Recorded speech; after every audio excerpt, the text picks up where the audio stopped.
What's up, everyone? Today I will guide you through our newest monster product that we now finally released. I know a lot of you guys waited for it, and yeah, now it's open for the public and not only for us as the coaches. You probably already saw this in one of our videos or in the coachings. This is our Boss MDA.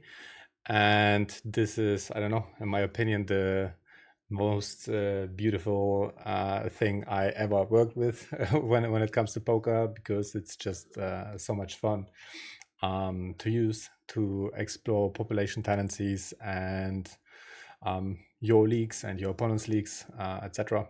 It is extremely nice to use yourself, or if you're a coach, to analyze your students.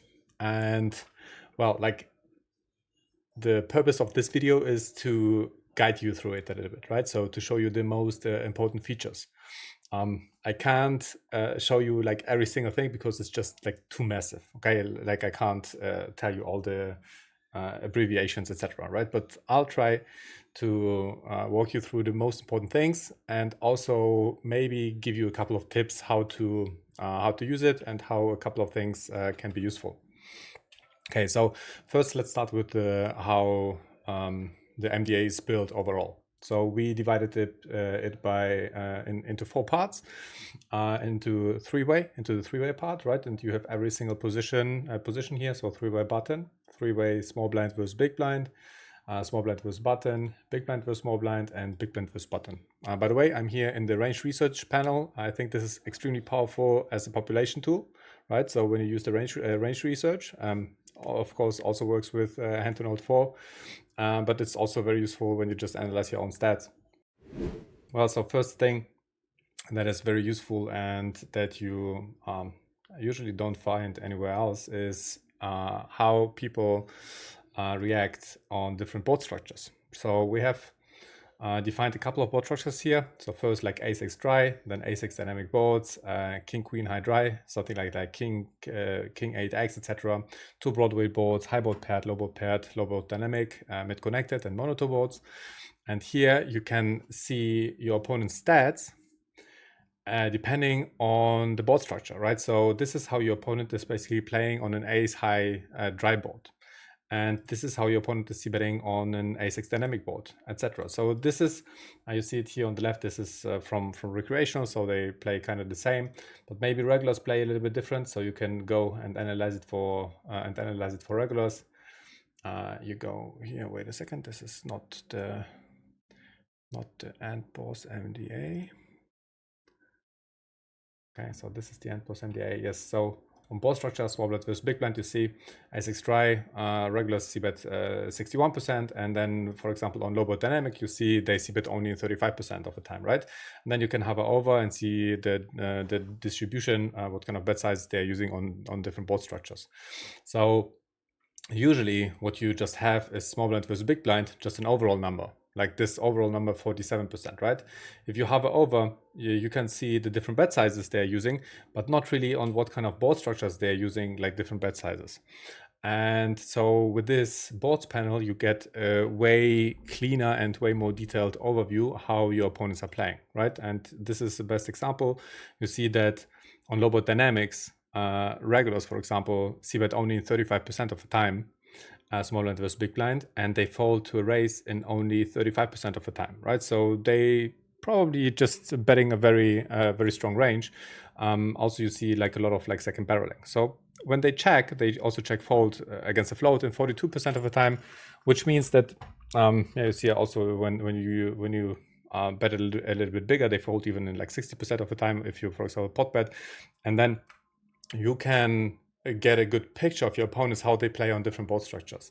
And then, for example, on the ace-x dry, you see they're folding way more, they're c-betting way more, which is kind of normal, but also not like too crazy, like in 61% of the time. But you also see that on an ace-x dry board, they are only c-betting in 40% of the time, like second barreling.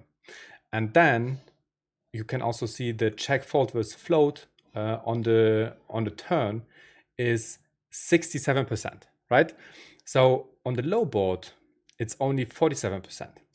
And now you already have a population leak spotted that on an ace-x dry board, it probably makes a lot of sense to maybe call even a little bit looser on the flop with the intention to pick up the pot on a turn with a float bet, right? Because they will see bet only in 40% of the time, and they will check fold a lot. Even to a 50% bet size, they fold in 58% of the time, even though the MDF is like 33%. So they are massively overfolding. Now, this is a very high exploit spot, and this is something you wouldn't see if you only take the overall numbers, because on the overall numbers they see bet in around 50% of the time. They still check fold a lot, right? Check fold a lot against floats in limp pots on the turn. But now you can get more specific, right? So on low boards it doesn't make too much sense to call very loose, because they just see bet a stronger range, a pretty strong range, and they will second barrel more often, and they won't check fold very often. But on the ace-x try, it makes way more sense. And then you can go through the different board structures, and for example, king, queen high, or like two broadways. Two broadways, they second barrel in 47% of the time, but if they check, they just check fold in 70% of the time. So this is also a board structure where you can just flow, like call pretty loose, and not have like an extremely high like fold to c-bet. And yeah, so you have board structures for small blind versus big blind, and you have board structures for big blind versus small blind here. So on the different boards, you also see regulars fold on ace-x dry boards, and 56% of the time they don't really raise, and they fold to delay in 59% of the time. And then in comparison on low board dynamic, they don't fold too much to c-bets, right? So very often they just have something when they check back in an import on a low board dynamic board, right? And they also don't fold much to second barrels. Also, I mean, 50% against delays, that's pretty fine. And they float bet also quite often, right? So you see how they basically play differently on different board structures. Very useful. And yeah, I use this all the time in my coachings. This is something I don't even know how I lived without this without this MDA. You know, these things that you never had, and it was like okay, but as soon as you once had it, you don't know how you ever lived without it. Like, I don't know, like a mobile phone, for example, right? If when you have been like 12 or 13, it was fine without one, but then as soon as you got one, then what the fuck, where's my mobile phone, right? Even after like 5 minutes. It's kind of the same with this MDA, in my opinion. Okay, good. Second thing, you know this probably because this is also in the extreme MDA, hot on MDA, that's the with rec and with fish.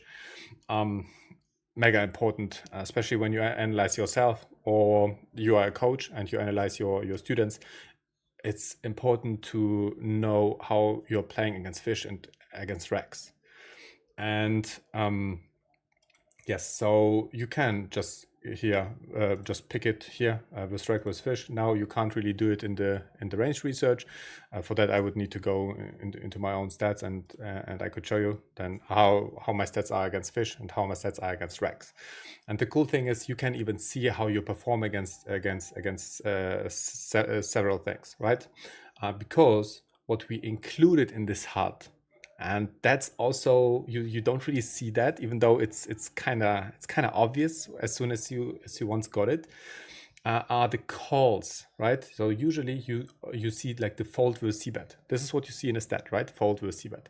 You don't really have the call versus c-bet, but it is important to actually analyze the profitability of your calls, and you will be surprised. And I already got a couple of leaks fixed from my students. For example, you can see exactly how they perform when they call against a check raise. Maybe they are calling certain hands like ace high boards. Maybe they don't perform too well because populations just check raising too strong. And these kind of things you see with the calls, right? So you have an over, and then you just see here with the action profits how profitable certain hand strength are, right? So here in a limp port, a call with CBAT, you see that, I mean, this is for range research. These are not my stats. This is like the overall population from regulars. When they call trash, it's kind of profitable here on the flop, big blind versus small blind, which makes sense, right? You can call pretty loose. Your opponents will just check fold a lot, etc. And yeah, if you have like a big sample, this can be very, very useful. And we added it to basically everything. Everywhere where you have a fold, we added a call to it. Everywhere where you have a raise, yeah, so fold with raise, then also call with raise, fold with delay, call with delay, etc. And then you can see how profitable things are, etc. And yes, what you have here, what you don't have in the extreme MDA is also like these pre-flop panels in the three-way and in the heads up as well, right? So you have heads up small blind pre-flop against fish and against racks. Yes, in the range research, and not so important because you either play with racks or with fish, so you have different just different panels anyways here in the overall ones, right? However, the post-flop, especially when you analyze your own stats, and also like the pre-flop stuff, when you analyze your own stats, you see exactly how you are playing against fish, how you're playing against racks, how is your VPIP against fish, how is your VPIP against racks. Best example, like small blind versus big blind, right? Small blind versus big blind. My overall VPIP is extremely high, but I have like super high VPIP against fish and like not so high VPIP against racks. I'm like a little bit higher than GTO with the VPIP. And so now you can exactly see how much you're VPIPing against fish and against racks, right? And then because fish, for example, they don't ISO too much, right? And then if I a student, I see exactly, okay, now you have 65% VPIP against fish. This is not how you should play. And then I can go into like GTO wizard and explain, for example, right? So they should ISO in 38% of the time, but they ISO only in 25% of the time, right? So fish are isolating in, let's quickly go there. Three-way, then you go big blind versus small blind, then you see ISO total is 24% of the time, they fold in 45% of the time, and then you can go to different board structures, right? So big blind versus small blind boards, on A6 try, they fold 45% of the time, or low boards only 29% of the time, etc. And then you can show how good, like on this kind of board structures, you can see bet, or you see it yourself, right? So when you analyze your population, you see, okay, on this kind of board structure, I shouldn't see bet, on this kind of board structure, I can see bet a lot. And yeah, so now you see against fish, we can probably VPIP like 100%, right? And like against unknown regression, we should adapt and adjust very fast, but we should definitely play more than GTO. And so these kind of things are very helpful, right? And okay, yes, so ragfish. I use this all the time. Yes. Okay, and next thing, stack size, also very important because just like fish play very differently, and I mean Rex of course as well, but also for the for fault equity, for example, right? So big blind versus small blind, you see that the fault equity, the shorter you get, right? 16 BBs plus, they fold in 40% of the time. 10 BBs, so 10 to 16, they already fold in 44% of the time. And then 13 to 16, they already fold in 46% of the time. And 10 to 30, they fold already in 48% of the time. So it increases the shorter you get. If you wouldn't have this stack size panels here, you wouldn't know that. And now you have the knowledge that the shorter you get, the more fold equity you have. And then you can also go to the river, right? So maybe they're folding more shorter. And this is how you can basically explore things. Or small blind versus big blind. Maybe fold versus float is higher when shorter. Yeah, 0 to 10, right? So usually when a fish like, let's say he's like limping at 6 big blinds, this is happening, right? They are not all going all in or fold like regulars. And then sometimes I feel it as if the check then is the trap very often, and I not float betting so much. But now I see, look, at 16 BB plus, they check fold 44% of the time. It's already over folding, but like it's it's good. It's good. You can float bet just automatically, basically, right? But at 0 to 10, I don't need to be afraid. They still fold in 52% of the time. So that's really cool. And yeah, without this stack size panel, it's an information it's impossible to get, basically. So yeah, I love this. And yeah, okay, so this is for the three-way part. And like I said, like this one is huge. I didn't even show you the different panels here, because you have limp ports, you have race ports, you have isoports, and small blind versus big blind. You have total, you have versus rag versus fish, you have all the overall stats, like the aggression kind of things, the wanted showdown, went to showdown, and then always like a whole huge panel, very detailed limp ports and race ports, C bets, fold to C bet, call, raise, delay bets, bet check fold, first floats, etc.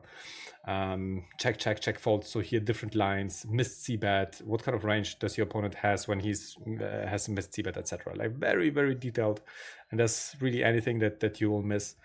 Isopods as well, even three bet pods, right? So they're not really played too often, but we just include it because it's like mass database analysis. Maybe you have like 10 million hands, and then you can even analyze these kind of like panels in situations that are more rare. Okay, so that's it for the heads up part, for the three-way part, and let's now go to the heads up. And here as well, you have two general panels, heads up small blind general and the heads up big blind general. And yeah, so this one is the total. This now you see how recreationals are playing. Usually, if you analyze your stats, then you see how you are playing on total, how you're playing against rags, and how you're playing against fish.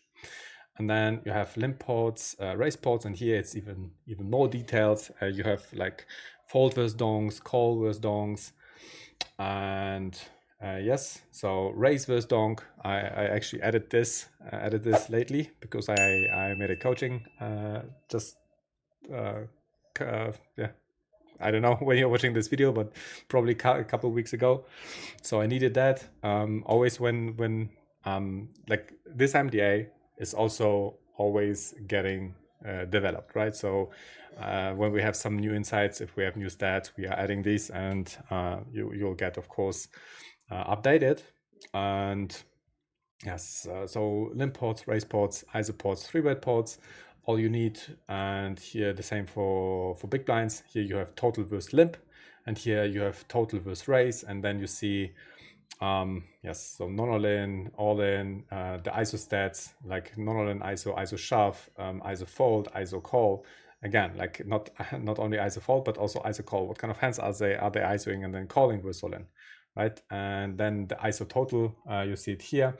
And you also have the checkback. You can analyze how do you perform with the checkback. You can compare it with other lines, etc. Yes, but again, these overall panels, they are useful, right? But I really love to actually normally go into detail, right? Especially when I analyze my own stats, I go into Ragfish and take a look. Here you also see like post flop, right? So this is post flop. These two are for post flop, and then you see versus rag versus fish. And this is again in the big blind you have the same, and then you have also like the pre-flop stuff. Yes, so exactly. And you also have the boards here as well, right? You see fold to c-bet, right?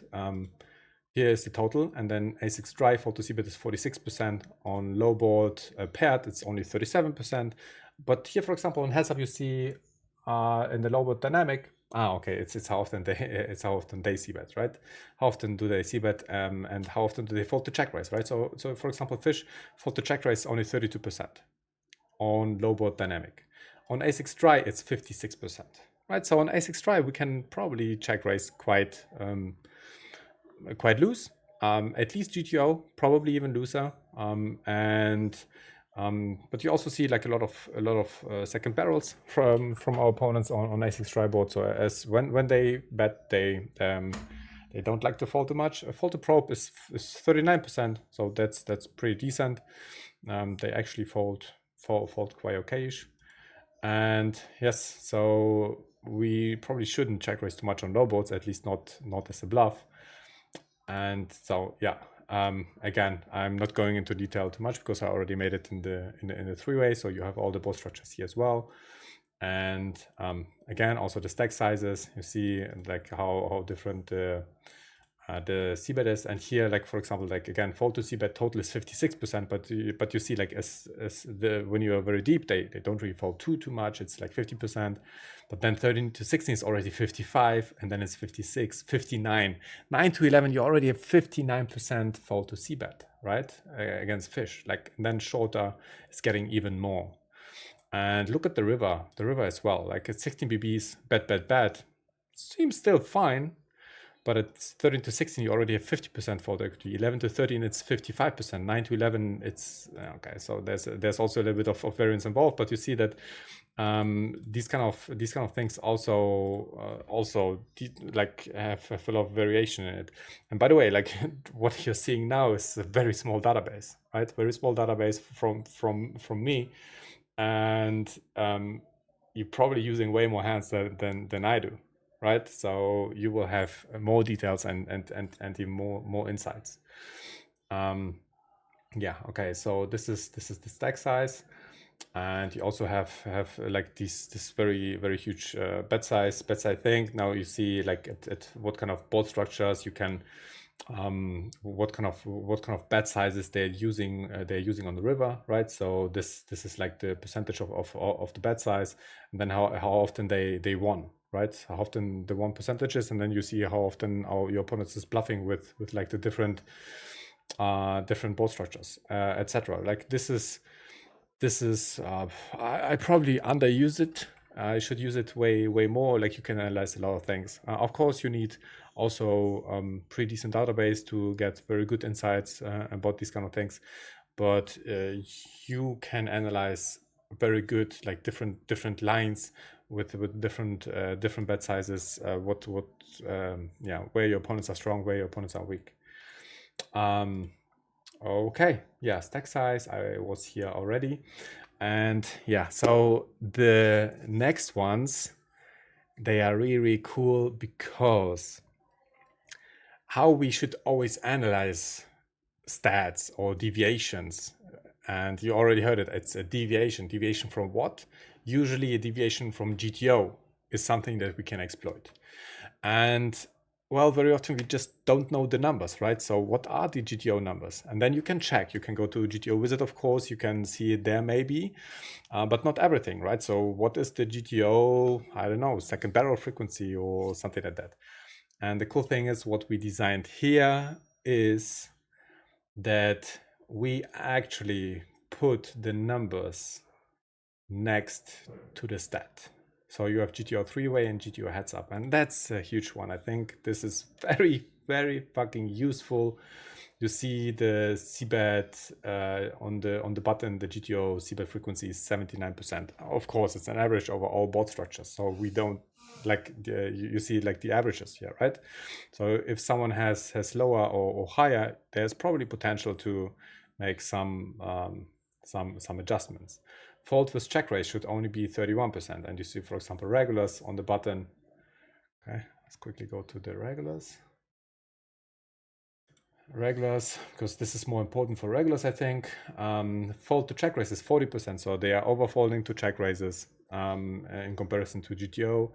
And exactly. So now you see, they have a little bit higher VPIP, and they should min raise this and that, etc. Right? And then if you analyze an opponent, for example, you can see also the min raise at 20 BB plus, the min raise should be 35%, but in reality it's only 24%. And then you can hover over and you see that the min raise frequency is probably a little bit too value heavy. Or nah, it's actually not. It is, right? So because now you can also see like raise frequency should be 35%, and the fold to 3-bet shove should be 78%. But the reality is open raise frequency is 24%, and fold to 3-bet shove is only 69%. Right, so that means that the min raising range from our opponents from regulars is stronger than GTO. What you can then do is put these kind of things, these kind of numbers into, for example, GTO Wizard AI, and then you can note log the situation with these different numbers and have a very precise game plan than how you should play against Rex, right? So if the min raising range is stronger, you should probably defend a little bit tighter, call a couple of hands that should be GTO calls, cut a couple of non-limb bluff drive 3-bets, and 3-bet jam a little bit tighter with a couple of combinations, and then maybe a little bit looser for value, less calls with stronger hands or something like that, right? So there will be plenty of things to discover here. And also, like, for example, big blind versus small blind, you see for the yeah, so ISO not all in, ISO all in, and then you see how it is distributed, right? So you see, for example, big blind versus small blind.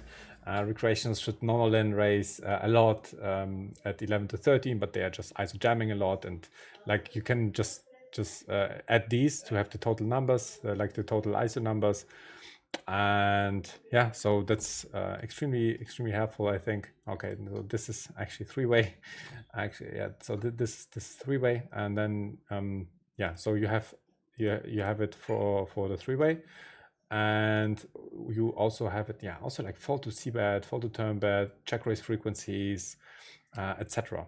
And then you go to the heads up, and then also like heads up, you see the ISOs here, and the first raise, and then also like first c-bets, call with c-bet, etc. So you have always the GTO number and the normal number, and yeah. So I think this is very helpful. You don't need to search for it. You don't need to open any additional software or yeah. So you have it all in the HUD. What There's also one additional feature that I'm not going to show because it's on Hand-to-Note 4.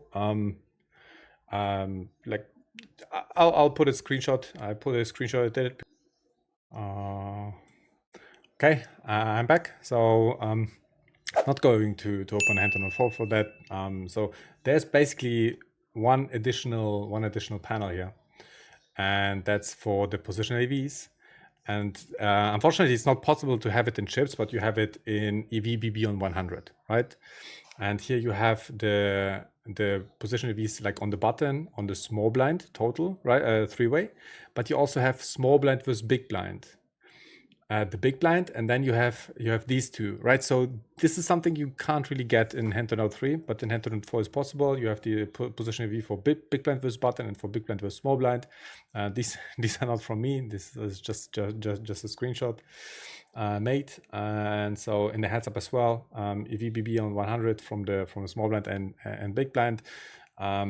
So I think it's pretty cool to have this also in the HUD.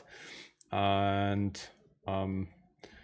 yeah, so I'm really excited. I hope you are as excited as I am about this. See you, bye bye, and keep crushing.